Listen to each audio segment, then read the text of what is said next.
Hey, this is Naomi Hong from IELTS Max.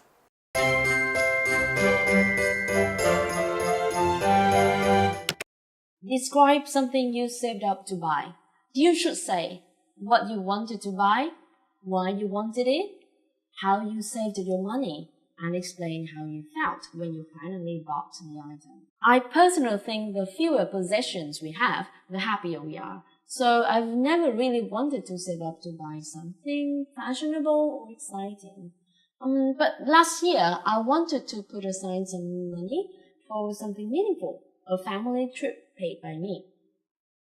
The reason why I went on a holiday and paid for all the expenses myself was that I wanted to do something to thank my parents for bringing me up and being there for me whenever I need. Also, this was the first time I'd made a decent amount of money, so it's like something to mark my transition to maturity. To be honest, the trip was not as good as I expected. While I was willing to pay for everything to make my parents happy, they complained about how pricey things were during the trip. Things went from bad to worse when I got a seafood allergy on the second day, which kept me in bed for the rest of the trip. Although it wasn't an enjoyable trip, it was good to pay back my parents. And here are some good expressions for you in this video. Number 1, put aside money for something.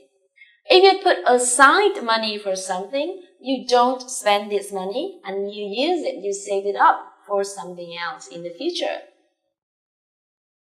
2, expenses. The expression expenses means what you have to spend money on. So for example, when you travel, you have to spend money on, let's say, accommodation, a place to stay, food, travel expenses, like getting around the city, something like that. We call all of these things that we spend on expenses in English. 3, transition to maturity. Maturity is a noun of the word mature, which means trưởng thành in Vietnamese, and transition means to moving from one stage to another stage or one place to another place. So you can guess transition to maturity means is a period when you become or when you're moving from being a child to being an adult. Number 4, pricey. Pricey means very, very expensive. It's a very nice adjective to use when you describe the price of something. And the last expression for today is to go from bad to worse. So you can guess if a situation goes from bad to worse, it's already bad, but now it's becoming worse. Okay, so these are 5 good expressions for you to remember, to take away from this episode. Keep learning them, learning new vocabulary so that you can improve your IELTS speaking score.